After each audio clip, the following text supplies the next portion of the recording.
정대영입니다. 오늘은 기본소득하고 국가부채, 먼저 이제 기본소득을 좀 알아보겠습니다. 기본소득 바로 알기. 기본소득은 뭐 그냥 정의는 간단합니다. 정부가 모든 국민에게 일정 금액을 정기적으로 주는 제도입니다. 이게 이제 왜 기본소득이라는 개념이 나오고 이런 논의가 나온 건 꽤 오래됐지만은 이게 이제 왜 하냐면은 이제 불평등을 완화하겠다. 아니면 지금 뭐 4차 산업이라든가 AI 이런 게 들어오면서 일자리가 없어지니까 그 일자리 소멸을 방지하는 대안으로 해보겠다. 그리고 이제 뭐 복지구가 진행되면서 이제 복지제도가 복잡해지니까 이걸 단순화해보겠다. 그리고 이제 뭐 일부에 대해서는 복지 편성에서 일 안 하는 사람이 있으니까 이제 노동의욕을 한번 제고해보겠다. 이런 것 때문에 이제 좀 주장하는 방향은 틀리지만 기본소득제도가 많이 논의되고 있습니다. 특히 이제 최근에는 뭐 여야 정치인들 포함해서 관심 있는 사람이 아주 크게 늘어나고 있어요. 그러면서 조금씩 뭐 개념과 의미가 변화하고 있습니다. 뭐 한국형 뭐 기본소득 이게 나올 때는 좀 뭐 앞에 뭐가 한국형이 보일 때는 좀 복잡해집니다. 그래서 제가 볼 때는 이게 좀 이 경제 민주화 같이 이렇게 좀 기본소득도 말이 좋아 보이잖아요. 기본도 괜찮은 말이고 소득도 다 좋은 거니까. 그래서 이제 이 말이 좋고 또 어떤 이 안에 뭔가 묘수 같은 게 있을지 않을까 해서 이제 이렇게 유행하는 게 아닌가 이런 생각이 듭니다. 근데 기본소득은 이제 어떤 문제가 있냐면 아직도 세계 어느 나라에서도 국가 단위로 해본 나라가 없다.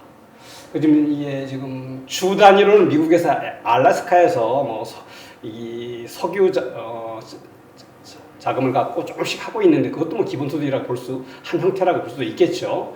그런 게 있고 그다음에 조금 구체화된 나라는 스위스에서 국민투표를 했습니다. 그런데 이게 이제 부결이 됐어요. 이게 부결되는 것도 비율도 이제 한 77% 정도가 반대 의견이 나왔습니다. 그리고 이제 핀란드는 소규모 시범 실시를 2017년, 18년에 했어요. 그런데 이것도 뭐 2,000명 정도 대상으로 했는데 그 결과가 나왔는데 이제 결과도 조금 이렇게 핀란드는 이걸 할 때 노동의욕 제고 쪽에 관심을 맞춰줬는데 노동의욕 제고 쪽 효과는 별로 없었던 걸로 나오고 스위스는 아마 뭐 원래 할 때는 복지국가니까 스위스는 유럽에 있는 그 복지제도를 단순화해서 했는데 국민들이 부결을 한 것 같습니다. 그래서 기존 복지가 줄어들까봐 하지 않았나 이런 생각을 해요. 그 기본소득 제도는 제도 자체는 단순합니다. 그런데 이제 생각하는 사람, 주장하는 사람이 다르기 때문에 자기가 기본소득을 주장할 때는 나의 기본소득은 어떤 형태다, 어떤 것이다라는 것을 분명히 밝혀야 돼요. 그냥 기본소득이라고 하면은 크게 차이가 날 수 있다. 특히 이제 이게 가장 큰 차이가 뭐냐면 기본소득의 한쪽 방향은 기존 복지를 전부 없애고 하겠다는 생각이 있어요. 아니면 또 한쪽은 기존 복지에 추가해서 하겠다. 이것을 이제 뭐 나눠 본다면 기존 복지를 전부 없애겠다고 하면서 기존 복지를 없애고 기본소득을 하겠다고 하는 것은 제가 볼 때 약간 우파적인 생각을 갖고 있는 사람들이 갖는 것 같고 그 다음에 기존 복지에 추가하는 건 좌파적인 이렇게 분류를 해볼 수도 있어요. 뭐 이거 정확한 건지 모르겠지만 그리고 또 이게 생각이 분화하면서 원래는 기본소득은 전 국민을 대상으로 해야 되는데 뭐 이렇게 좀 대상을 좀 줄여보는 논의도 나오고 있는 것 같습니다. 뭐 노인 기본소득 청년, 뭐 그다음에 아동, 그다음에 이제 소득계층으로도 나눠볼 수 있고. 그래서 제가 이렇게 좀 대상을 줄일 건지 아니면 뭐 전체를 할 건지 이런 거에 대한 자기의 생각을 명확히 해야 됩니다. 즉 기존 복지를 줄일 거냐, 대상을 정할 거냐 이렇게 해놓고 본다면 이게 결정된다면 결국은 기본소득의 문제는 얼마를 주고 그걸 줄일 때 재원은 어떻게 마련할 것인가 이렇게 중요한 핵심이 남습니다. 이 문제를 꼭 얘기를 해줘야죠. 돈이 많이 들기 때문에 국민 1인당 월 한 30만 원 정도 지급 시 연간 소요 예산은 한 187조 원 정도 됩니다. 요 금액이면 우리나라의 한 연간 복지 지출 금액하고 거의 규모가 맞아요. 그리고 금년에 예산 추경 제외한 게 512조 원 정도 됩니다. 그러니까 이 기본소득을 한 30만 원 주려면 월 30만 원 주려면 상당한 예산이 들어간다. 이렇게 이제 생각을 하시고 있으면 됩니다. 자, 여기서 이제 중요한 게 이제 뭐 세금을 걷거나 뭐 어떻게 하거나 기본소득을 주려고 할 때 우리나라가 뭐 이렇게 어떤 한 나라의 경제 능력이 있기 때문에 여기에서 얼만큼까지 줄 수 있는지를 한번 생각을 해봐야 돼요. 그러니까 2019년에, 그러니까 작년에 경상 총국민소득, 그러니까 경상이라면 명목이죠. 그러니까 물가가 다 반영된 국민소득은 1919조 원입니다. 그러니까 우리나라의 총 생산 능력, 소득, 생산한 것이 소득으로 뭐 다 바뀔 수 있는 거니까 이것이 1919조 원이다. 이게 이제 어떻게 보면 총캡이라고 볼 수 있어요. 그런데 이것을 다 쓸 수 있느냐? 꼭 그렇지는 않습니다. 왜 그러냐면 한국이라는 경제가 지금 수준을 유지하려면 우리가 갖고 있는 모든 시설은 다 없어지는 거거든요. 뭐 기업들의 제조 설비도 그렇고 생산 설비도 그렇고 도로도 그렇고 철도도 그렇고 모든 생산 설비가 다 사람이 사는 건 다 없어지기 때문에 이것을 최소한도 다 없어지는 것, 그걸 고정 자본 소모 충당, 고정 이런 것 또는 감가상각이라고 하는데 이 정도는 항상 채워줘야만 지금 정도의 경제 수준을 유지할 수 있습니다. 그런 걸 뺀 것이 순국민소득이라고 해요. 이것은 한 2019년에 1,550조 정도 돼요. 그런데 요거 감가상각만 빼서 될까? 근데 우리가 나라는 있어야 되죠. 무정부주의자가 아닌 한 나라가 있어야 됩니다. 나라가 있으려면 국방도 있어야 되죠. 치안도 있어야 됩니다. 요새 같은 경우 방역도 굉장히 중요해요. 공공방역. 교육 당연히 있어야 되고 교통, 통신 등 유지돼야 됩니다. 그 관리하는 사람도 있어야 되고 최소 꼭 최소의 그 비용이 또 빼줘야 됩니다. 이건 얼마가 될지는 잘 알기 어려워요. 근데 이건 국가를 좀 큰 국가를 원하는 사람, 작은 국가를 원하는 사람에 따라 차이가 날 수 있습니다. 이것도 이제 몇백조 들어가게 될 겁니다. 우리 예산이 500조가 넘으니까 막 최소 국가 들어갈 수 있는 돈은 한 200조, 300조 될 거예요. 그걸 빼고 나면은 우리가 이제 우리 쓸 수 있는 돈은 한 1,200조, 1,300조 정도 될 것이다. 이렇게 생각할 수 있어요. 그냥 러프하게 본다면. 자, 그러면 우리가 이제 이 돈을 1,200조나 1,300조를 다 걷어서 다 거둔 다음에 이제 이렇게 국민들한테 나눠줄 거냐? 이게 가능할 거냐? 대한민국에서 이렇게 한다면 이게 이제 뭐 일부 사람이 말하는 공산주의 국가죠. 그러니까 모든 생산한 걸 전부 그냥 나라가 가져간 다음에 나라가 다 나눠주는 거니까 현실적으로는 저는 불가능할 거라고 봐요. 그러면 우리 대한민국이 아직 자본주의 국가이기 때문에 그럼 얼마 정도를 이게 이제 개인이나 기업이 가져가야 될까? 이것도 이제 뭐 정확한 답은 없을 겁니다만은 그냥 딱 끌어서 한 절반 정도 가져간다라고 생각한다면 아무리 세금을 걷어도 기본소득으로 쓸 수 있는 최대 재원은 한 600조 원 정도에 불과할 거다. 이게 나옵니다. 이게 우리나라 경제 구조를 크게 이제 거시적으로 봤을 때 이렇게 나와요. 600조 원을 전 국민한테 나눠줬을 때 한 달에 한 100만 원 가까이 됩니다. 그러니까 이게 지금 최대 능력이다.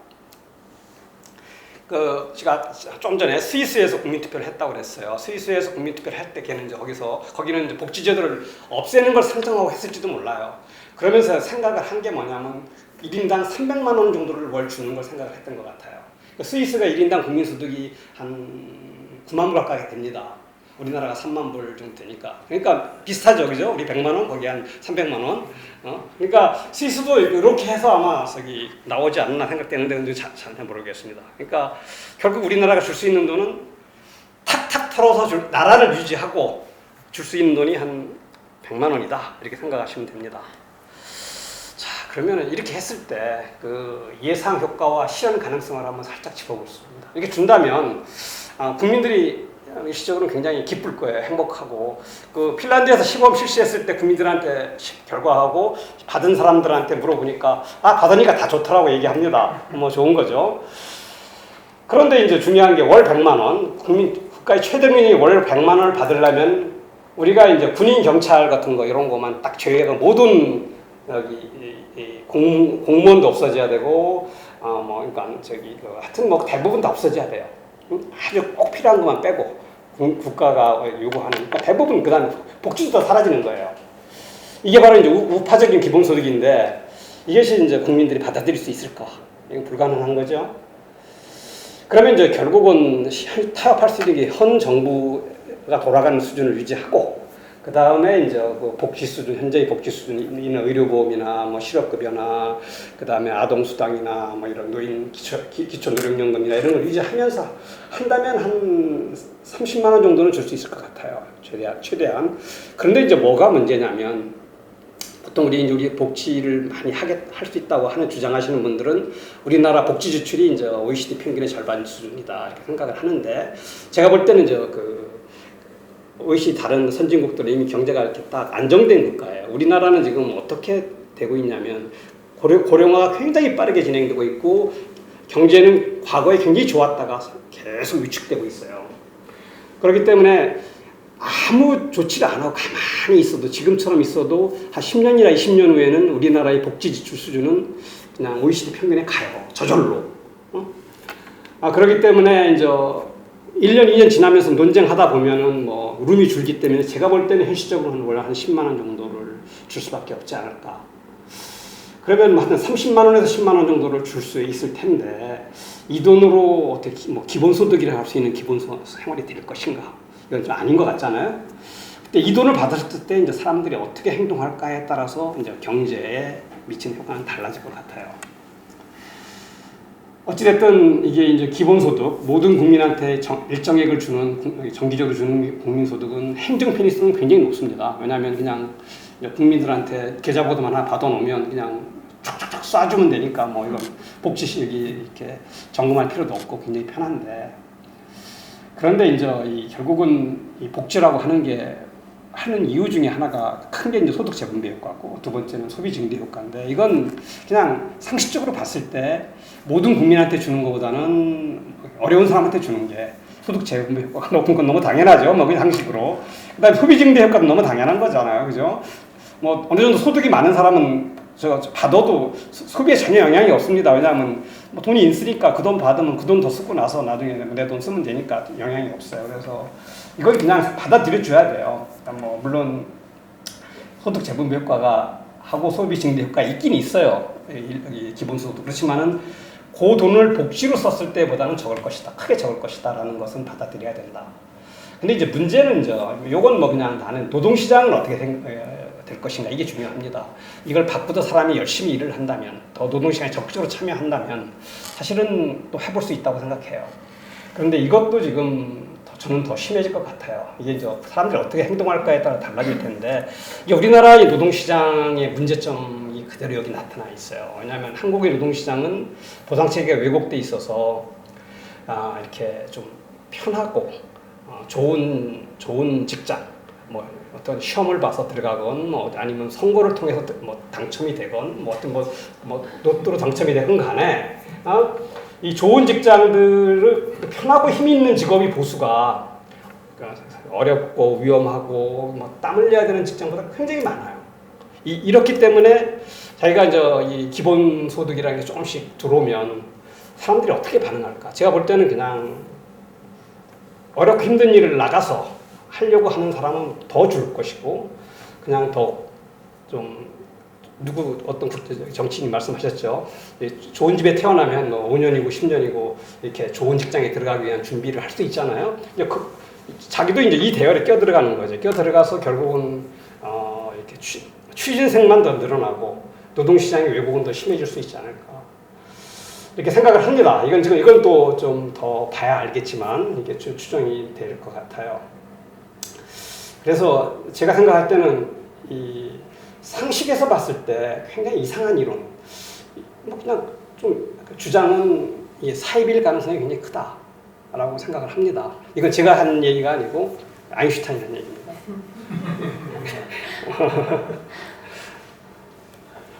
그러니까 대안이 뭘까? 그러니까 불확실하고 굉장히 기본소득이란 불확실합니다. 또 해본 나라도 없어요. 그리고 실현 가능성이 낮아요. 제가 볼 때는 여기에 지금 어떤 국가적인 굉장히 많은 정력이 들어가고 있습니다. 에너지가 들어가고 있는데 제가 볼 때는 우리나라는 지금 재원이 고갈되고 있어요. 당연히 다 알다시피 고령화 너무 빠른 나라고 그 다음에 성장은 굉장히 떨어지고 있습니다. 그러니까 당연히 이게 고령화가 늘어나면 복지 수요 늘고 성장이 올라가면 떨어지면 돈이 안 들어오는데 그러니까 이 복지를 쓰는 재원이 떨어진다. 이거 뭐 이대로 가만히 있으면 저절로 우리나라는 저희 복지 지출이 OECD 평균에 따라가는 나라가 됩니다. 그러니까 복지 체계를 정비도 못하고 그냥 그렇게 가는 거예요. 시간이 많지가 않다. 그래서 지금 빨리 어떤 국민적 합의를 통해서 우리가 복지가 부족하니까 이걸 늘려야 됩니다. 어떤 복지를 할 것인가. 그래서 이런 복지가 중요할 것 같다. 무주택자에 대한 주거보조비 지원을 대폭 확대해야 된다. 이것은 지금 이 정부의 정책 실패하고도 직접 연결되어 있습니다. 집값을 많이 올려놨잖아요. 정부가 이 정부가 많이 올려놨기 때문에 집값이 올라가면 집세가 올라가는 건 너무너무 당연한 거고, 그러면은 무주택자는 살기가 어려워지는 거죠. 그리고 이제 집을 많이 가진 사람의 유주택자는 그만큼 재산이 늘어나는 거죠. 그러니까 이것은 어찌됐든 간에 무주택자에 대한 주거보조비를 지원해야 된다. 우리나라가 보통 사람이 살 때 기본이 의식주잖아요. 의식주. 이건 다 아는 건데, 우리나라는 의와 식은 거의 다 해결됐어요. 꽤 수준 높게. 그런데 주거는 아직도 굉장히 열악합니다. 옥탑방도 아직도 있고 반지하도 있고 이렇기 때문에 주거비 보전을 해야 된다. 국민의 생활 수준을 실제 생활 수준을 높이기 위해서. 그리고 이제 여기에 재원은 기존 재원도 쓰고 부동산에 대한 과세도 강화하고 임대소득에 대한 과세도 강화하면 됩니다. 그리고 이제 두 번째 필요한 게 이제 농민수당, 농민 기본소득이라고 부르는 사람도 있어요. 여기 기본소득이 이름이 좋으니까 어떤 형태가 됐건 간에 이름은 어찌됐건 농민들한테 농민들 제가 가까이서 보면은 농사를 져서 소득을 얻기 굉장히 어려워요. 농업은 굉장히 필요합니다. 이건 안보와 식량 안보 관계가 있기 때문에, 그리고 환경하고도 굉장히 밀접하기 때문에, 그래서 여기 좀 생산성이 떨어지지만 여기는 수당이 복지가 필요하다라고 생각하고, 그 다음에 이제 실업급여 확충, 이렇게 국민들이 전 국민 여기 이렇게 그 고용보험 이런 얘기가 하는데 그렇게 그것도 좋지만은 일단은 그게 실업급여 확충으로 할 수 있습니다. 특히 대표적으로 이제 노동시장 신규 진입자들, 고용보험 내지 못한 청년들에 대한 실업급여를 주는 방안. 그 다음에 이제 그 고용자가 불확실한 특별고용이라고 하죠. 실업이 보험 설계사나 그 가정 학습지 방문 교사 등등 굉장히 택배 기사 굉장히 많아요. 우리나라는 특별고용 애매한 이게 좀 성격이 있는 사람들이, 이런 사람들에게 어떤 형태로 좀 이게 고용보험 혜택을 줄 것이냐 이런 문제. 그 다음에 이제 당연히 장애인 복지는 이 사람이 일할 능력이 없기 때문에 당연히 해야 될 것 같고, 그 다음에 이제 국민연금을, 그게 국민연금이 아니고 굉장히 소수만 받아요. 그러니까 이름이 잘못되어 있는 거죠. 그러니까 국민연금 사각지대를 없애줘야 돼. 진짜 이름에 걸맞게 대부분 국민이 받을 수 있게 이런 사각지대를 축소하는 거. 제가 볼 때는 이런 복지가 지금 엄청나게 급하다 이렇게 생각을 합니다. 그런데 이게 그냥 많은 사람들이, 학자나 정치인들은 대안 없는 기본소득만 갖고 얘기하고 있다. 그리고 중요한 게 증세 논의를 해야 된다. 우리나라는 말씀드린 대로 기본소득을 하지 않아도 재정이 나빠지기 때문에 조만간 증세가 필요하다. 여러 가지 증세 제도가 있지만 국토보유세, 환경세, 로보세, 빅데이터세 등등 많이 나오고 있는데, 자, 이것도 좀 이상한 데로 가지 말고 그냥 소득세를 제대로 걷어준다. 왜냐하면 소득세는 우리가 OECD 평균보다 절반뿐이 못 걷어요. 그러니까 이것은 그냥 OECD 평균 정도 걷어주면 되거든요. 그런데 이거 왜 안 할까? 이게 이제 우리가 소득세 비중이 이렇게 낮은 것은 저소득층에 대한 비과세도 있지만, 그보다 더 중요한 게 당연히 과세해야 할 소득에 과세하지 않고 있기 때문에 그렇습니다. 이게 너무 많아요. 이건 제가 이제 다른 데서 여러 번 강의하고 있는 내용인데, 이 증세 논의도 좀 빨리 해야 된다. 저는 이렇게 생각을 합니다. 일단 이것으로 일부 끝내겠습니다.